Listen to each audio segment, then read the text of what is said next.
श्रवण जी, एक अंतिम टिप्पणी चाहूंगा। दरअसल पूरा उत्तर भारत कड़ाके की ठंड से गुजर रहा है। 4-5 दिन लगेगा, 22 के बाद होगा। 22 तारीख के बाद गर्मी होगी और राजनीतिक गतिविधियां तेज होने वाली हैं। भारतीय जनता पार्टी किन मुद्दों को लेके मैदान में आ सकती है? देखिए, आपने अगर नोटिस किया हो तो एक बड़े लो की पर चल रहे हैं प्रधानमंत्री। उनकी पूरी आक्रामकता इस समय ढलान पर है। उनका ओजस्वी जो व्यक्तित्व है वो कहीं भी प्रकट नहीं हो रहा है। वो पूरी तरह से एक, जिसको कहना चाहिए, उनके जो फोटोग्राफ्स भी आ रहे हैं वो भी इस तरह से आ रहे हैं कि बहुत ही सबड्यूड है। वो एक एग्रेशन नाम की कोई चीज उनके व्यक्तित्व से समाप्त हो गई है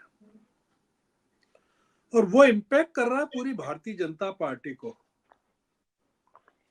दूसरा जो इम्पैक्ट है वो जिस तरह से 3 राज्यों में इन्होंने जीत हासिल की और उसके बाद तो 3 राज्यों की सीनियर लीडरशिप इस समय नाराज होकर बैठी हुई है और उसके वो क्या कर सकती है वो समझ में नहीं आ रहा भारतीय जनता पार्टी में किसी को, कि शिवराज क्या कर सकते हैं, वसुंधरा क्या कर सकती है, या छत्तीसगढ़ में जो नेता हैं वो क्या कर सकते हैं। ये बड़ा एक गंभीर चिंता का विषय है बीजेपी के पास।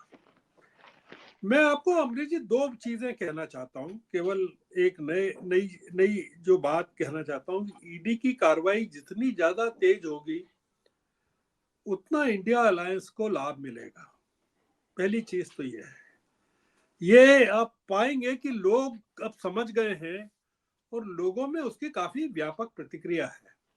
तो सरकार जो है वो ईडी की कार्रवाई बढ़ा दे, बेशक, मतलब अरविंद केजरीवाल के खिलाफ कार्रवाई को बढ़ाने का मतलब ही ये होगा, 2 चीजें होंगी, कि वो कांग्रेस के नजदीक ज्यादा से ज्यादा पहुंचे और दूसरा, दिल्ली और पंजाब में बीजेपी के खिलाफ माहौल बने।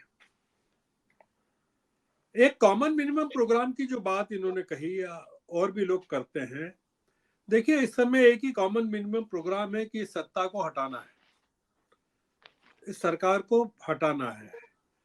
ये तमाम चीजें जो हैं कॉमन मिनिमम प्रोग्राम की जो बात है वो होगी। एक बार सीटों का बंटवारा हो जाए या नहीं भी हो और चुनाव हो जाए, क्योंकि अभी तो बहुत सारे इफ्स एंड बट्स लगे हुए हैं। मैं जो एक चीज देख रहा हूं पूरी की पूरी प्रोसेस में, इंडिया अलायंस को लेकर जो बात बनी है, आप जरा सोचिए कि किस तरह की नई लीडरशिप देश में इमर्ज हो रही है। आपने साल भर पहले नहीं सोचा होगा कि राघव चड्ढा नाम का एक आदमी आम आदमी पार्टी में इतनी तेजी से इमर्ज होगा। चंडीगढ़ का पूरा मामला जो मेयर के चुनाव का है, जो इनको टालना पड़ा, वो किसने हैंडल किया? वो राघव चड्ढा ने हैंडल किया। इंडिया अलायंस में आम आदमी पार्टी के रिप्रेजेंटेशन को लेकर या बातचीत को लेकर जो पूरा प्रतिनिधित्व है वो राघव चड्ढा कर रहे हैं। तो एक ये जो चीज है, या उत्तर प्रदेश में जयंत चौधरी जो इमर्ज हो रहे हैं एक नेता के रूप में, कि वो समझौते में जा रहे हैं, सीटों के एडजस्टमेंट में जा रहे हैं, कंसीड कर रहे हैं। तेलंगाना में रेवंत रेड्डी जो आ रहे हैं सामने, कर्नाटक में डीके शिव कुमार जो आ रहे हैं, आंध्र में वाई शर्मिला आ रही हैं, महाराष्ट्र में आदित्य ठाकरे आ रहे हैं, बिहार में तेजस्वी यादव आ रहे हैं, असम में गौरव गोगोई सामने आ रहे हैं। ये जो नया नेतृत्व उभर रहा है ना अमरीश जी, ये इंडिया अलायंस को आगे ले जाने वाला है। ये नई लीडरशिप ये है जो इमर्ज होने वाली है, और पुरानी इमर्शिप जो लीडरशिप है पूरी की पूरी पृष्ठभूमि में जाने वाली है। आप पाएंगे कि ये जो 2024 का चुनाव है, ये कुछ भी कर ले, देखिए, ये दंगे करवा ले या झूठे ईमेल लिखवा दें या सांप्रदायिक तनाव फैला दें, विभाजन कर दें, ये पूरा का पूरा इन पर पलटने वाला है।